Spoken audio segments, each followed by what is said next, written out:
अस्सलाम वालेकुम व्यूअर्स, मेरा नाम मलिक शाहिद इकबाल है और डिसेंट कॉरपोरेशन के प्लेटफॉर्म से आपसे मुखातिब हूँ।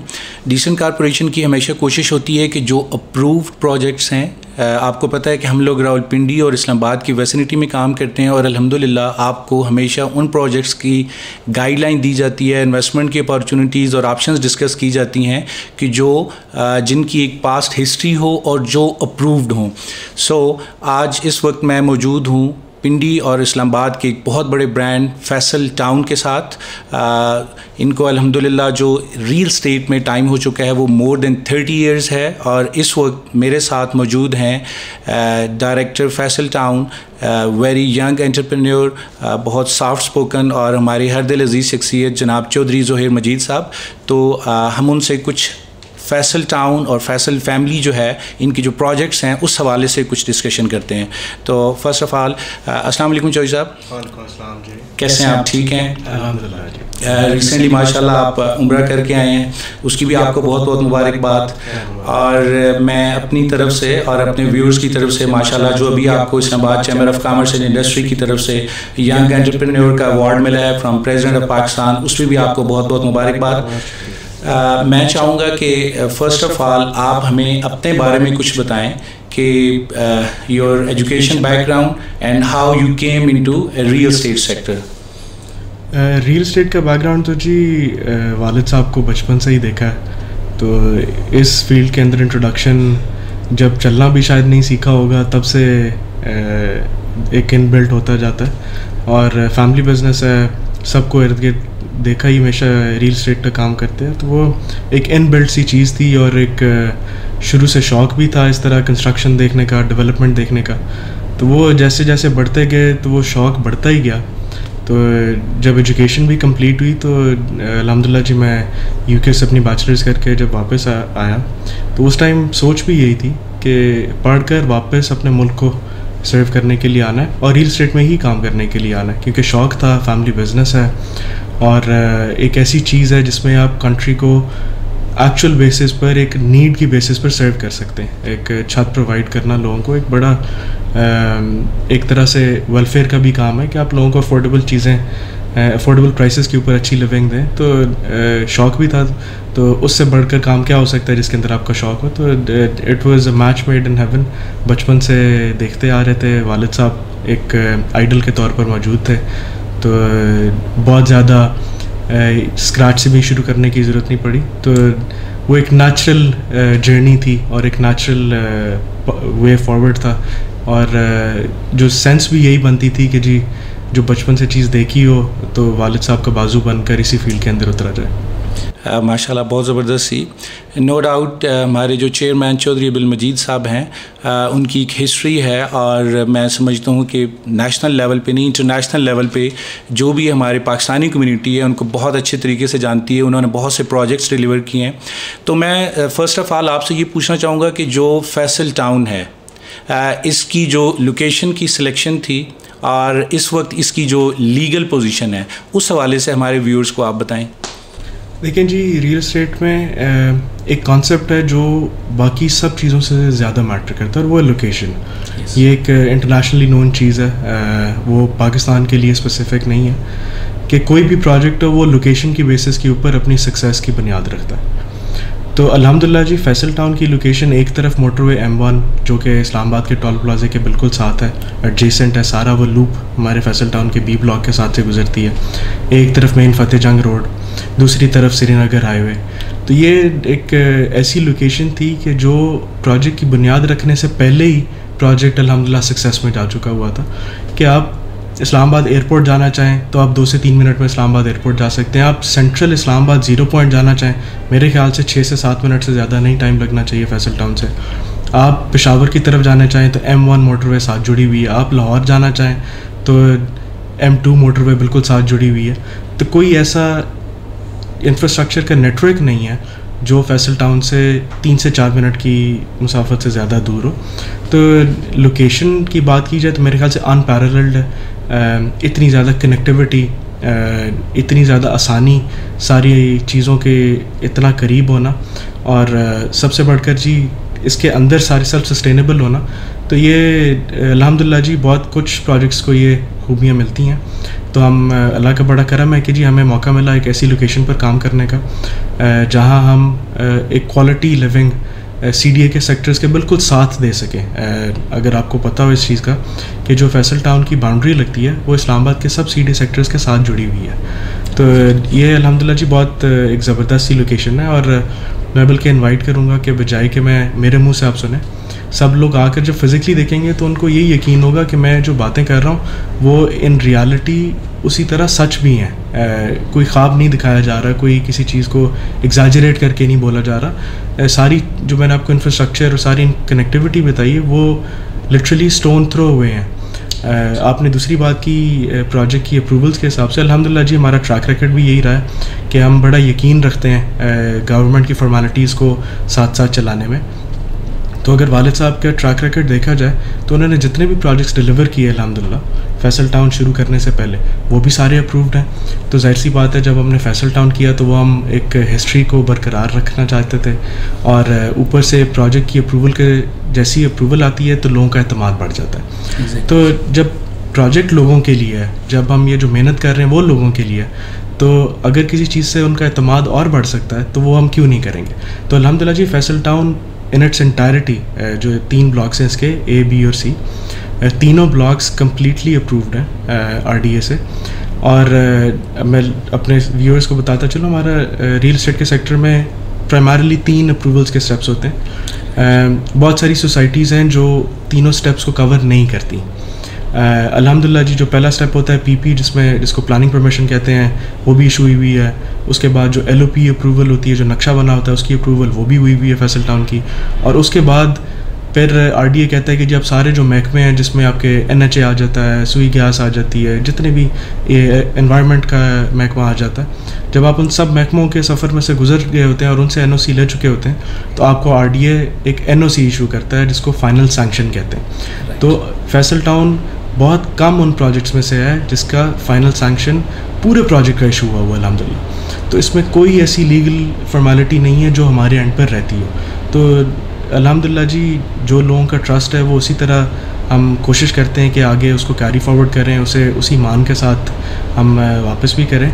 तो हमने कोई भी कॉम्प्रोमाइज़ नहीं किया अपने किसी भी प्रोजेक्ट में लीगल फॉर्मेलिटीज़ में। हाँ, जिस तरह के इधर हमारा स्ट्रक्चर है कुछ देर सवेर थोड़ी सी ऊपर नीचे हो जाती है, पर अल्हम्दुलिल्लाह जी हमारे सब प्रोजेक्ट्स इसी तरह स्टैंड करते हैं अपनी लीगल फॉर्मेलिटीज़ के, क्वालिटी के और प्राइसेस की हद तक, कि हम जिस भी तरह लोगों को सर्व कर सकें हम करें। ज़बरदस्ती ये एक मेन प्रोजेक्ट की पहचान होती है कि आपने उस प्रोजेक्ट में इन्वेस्टमेंट करनी है कि जो 100% अप्रूव्ड हो, फाइनल NOC के साथ हो। वहाँ पे आपकी इन्वेस्टमेंट सेफ भी होती है और सिक्योर भी होती है। अच्छा चौधरी साहब, मैं ये पूछना चाहूँगा कि जब मैंने फैसल टाउन पूरे को कवर किया, अल्हम्दुलिल्लाह मैंने उसको नाइट को भी आके देखा, मैं उसको रोशनियों का शहर भी कह सकता हूँ, कह सकता नहीं बल्कि इट्सेल्फ ये है।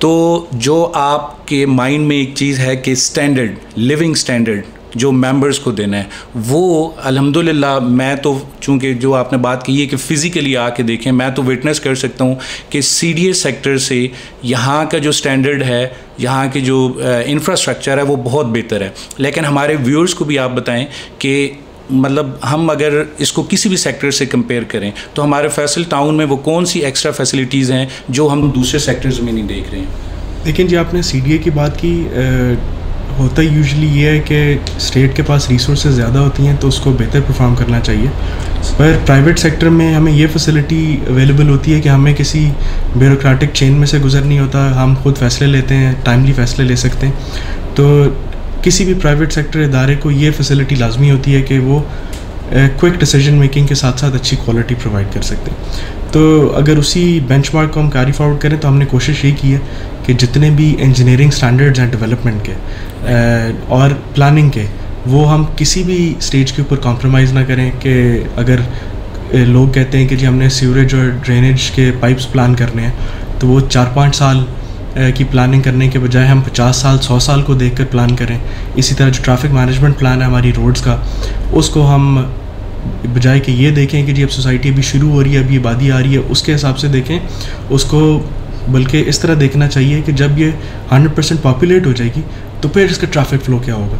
तो ये सारी चीज़ें जब आप पहले देखकर सोसाइटी को प्लान करते हैं तो फिर जो क्वालिटी लिविंग निकलती है, और उसके बाद फिर आप किसी भी स्टेप के ऊपर इंजीनियरिंग स्टैंडर्ड के ऊपर कॉम्प्रोमाइज़ ना करें, तो वो आपका बेंचमार्क और बुनियाद ही एक बिल्डिंग की इतनी मजबूत बन चुकी होती है कि उसके ऊपर आप फिर जितनी मर्ज़ी मंजिलें डालते जाएं तो वो सक्सेस की तरफ ही जाती है। तो यही वजह है जी, हमने किसी भी जगह पर प्लानिंग के ऊपर, किसी भी जगह पर डेवलपमेंट के इंजीनियरिंग स्टैंडर्ड के ऊपर कॉम्प्रोमाइज़ नहीं किया, बल्कि हमने यही कोशिश की है कि जहां हम एक प्रॉमिस्ड स्टैंडर्ड से बढ़कर कर सकें वही करें, नीचे ना आए।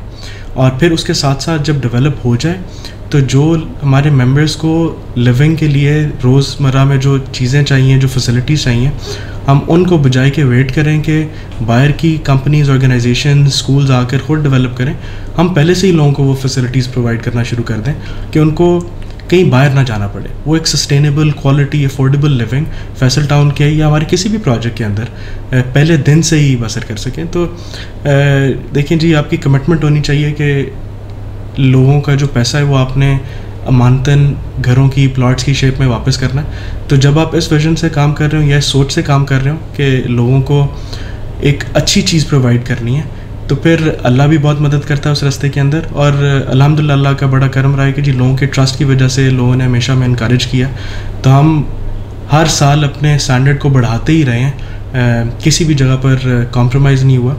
और वही स्टैंडर्ड बजाय कि हम इस तरह की क्वालिटी दें लोगों को कि हर साल 2 साल के बाद रोड्स भी टूट रही हैं या फिर किसी जगह पर फॉल्ट्स भी आ रहे हैं, अल्हम्दुलिल्लाह जी जो हम पहले दिन इतना अच्छा काम कर देते हैं कि वो सालों साल निकाल जाता है। एक मैं मिसाल लाजमी देना चाहूँगा। कुछ अर्सा पहले 11 के अंदर फ्लड आया था। जी बिल्कुल। तो 11 के अंदर वालिद साहब ने भी 3 प्रोजेक्ट्स डिलीवर किए हुए हैं। तो जब उधर फ्लड आया, क्योंकि हमारी प्लानिंग इतनी अच्छी थी और हमने फ्यूचर प्रूफ प्लानिंग की हुई थी, और इस तरह के जो कैलामिटीज़ होती हैं उनको हमने पहले से ही सोचा हुआ था। ज़ाहिर सी बात है जी, जब इस तरह की चीज़ें आती हैं तो कोई भी एक्सपेक्ट नहीं करता, पर फिर भी बंदा प्रिपेयर लाजमी कर सकता है। तो वो इस तरह इतनी अच्छी प्लानिंग उसकी हुई थी और इतने अच्छे साइज़ के उसके पाइप्स डले हुए थे कि बाकी सब सेक्टर्स के अंदर पानी आ गया था रोड्स के ऊपर। और अल्हम्दुलिल्लाह जो हमारे E11 के सेक्टर्स थे उनमें किसी भी जगह पर, किसी भी रोड के ऊपर कोई पानी नहीं खड़ा था। तो ये प्लानिंग होती है जी, और ये सोच होती है जो आपको अगले 50 साल 100 साल के लिए आपकी सोसाइटी को सक्सेसफुल या फिर एक ड्रीम लिविंग में कन्वर्ट कर देती है। ज़बरदस्त, बहुत अच्छी सोच। अच्छा, एक चीज़ जो इस वक्त हम लोग जगह सेलेक्ट कर रहे होते हैं, और मैं बेसिकली आपको ये कहूँ कि हम किसी भी सेक्टर में जाते हैं तो वहाँ पे खेलने के लिए अमूमन ग्रीन बेल्ट पे लोगों ने ख़ुद पिच बनाई होती है बच्चों ने। तो अब यहाँ पे एक फैमिलीज़ आती हैं, आप लोगों ने जो यहाँ पे यंगस्टर्स को, जो आपका एक VNBS, सबसे अच्छी बात यह है कि आप कहते हैं कि पहले आएँ उसको देखें। जो यहाँ पे मैंने विज़िट की और जो मुझे स्पोर्ट्स की यहाँ पे फैसिलिटीज़ नज़र आती हैं, वो मैं समझता हूँ कि किसी और सेक्टर में वो नहीं है।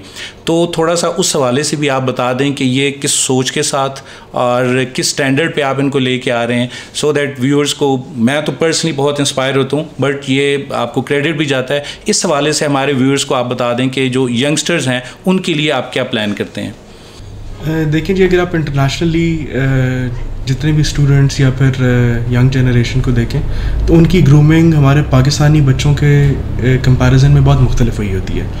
और वैसे भी जो यंगस्टर्स हैं या फिर जो यंग जनरेशन है, वो एक मुल्क का फ्यूचर होते हैं, एक मुल्क की वो स्ट्रॉन्ग आर्म होती है जिसने आगे ये डिसाइड करना होता है या फिर आगे उनकी वजह से मुल्क ने सक्सेस की तरफ जाना होता है या प्रॉस्पेरिटी गेन करनी होती है। तो उनका ख्याल रखना बहुत ज़रूरी होता है।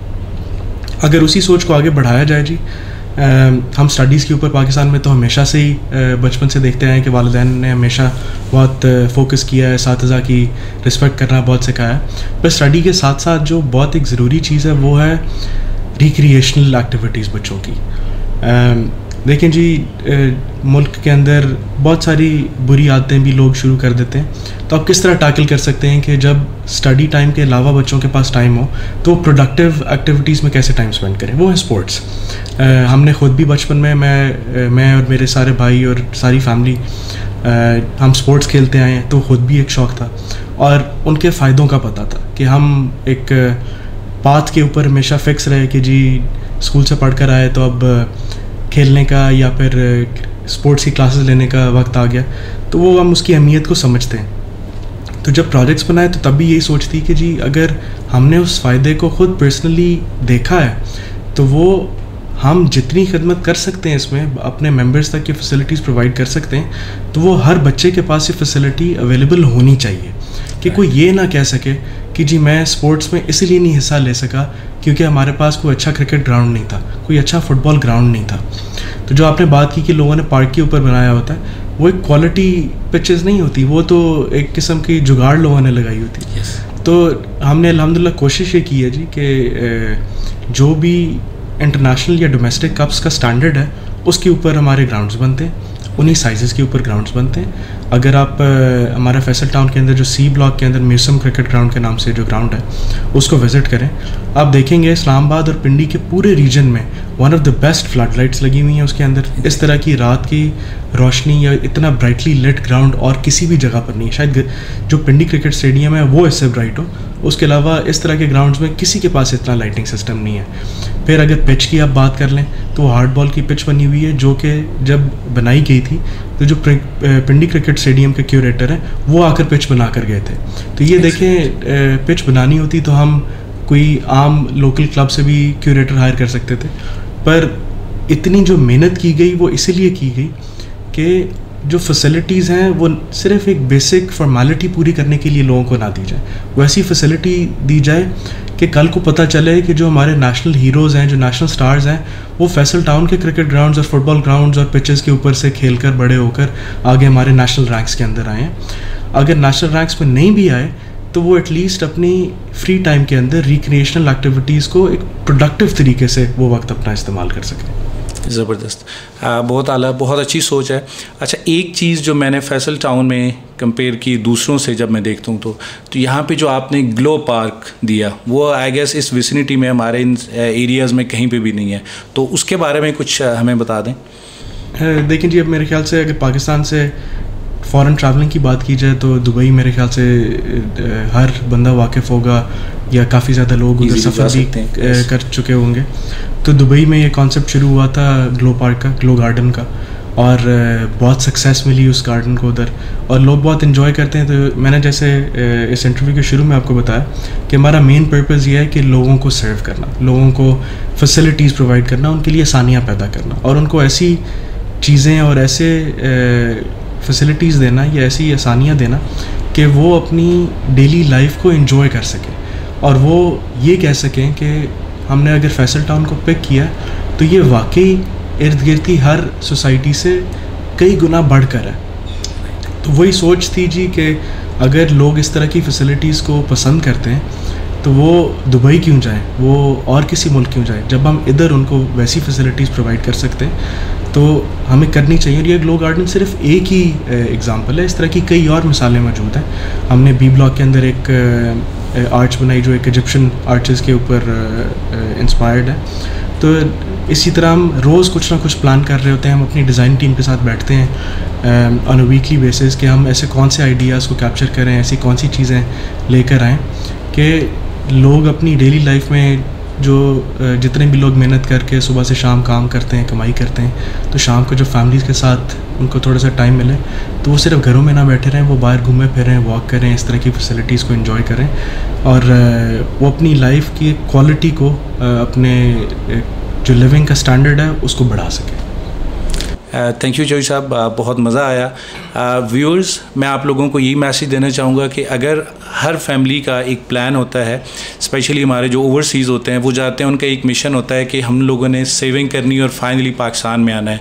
सो जब भी आप अपने घर की आपने सेलेक्ट करना हो उसको ऑप्शन और पिंडी, रावलपिंडी और इस्लामाबाद के एरिया में, तो मैं आपसे ये कहूँगा कि एक दफ़ा आप लोग फैसल टाउन को ज़रूर आके विज़िट करें। डे टाइम, नाइट टाइम, इसकी सिक्योरिटी, यहाँ पे और जो फीचर्स हैं, एजुकेशन की जो फैसिलिटीज़ हैं, एंटरटेनमेंट की जो फैसिलिटीज़ हैं, उनको यहाँ आके फ़िज़िकली देखें और उसके बाद आप डिसीजन करें। आई होप सो कि आपको हमारा ये सेशन अच्छा लगा होगा। इंशाल्लाह मोर अपडेट्स के लिए stay tuned with Decent Corporation. Thank you.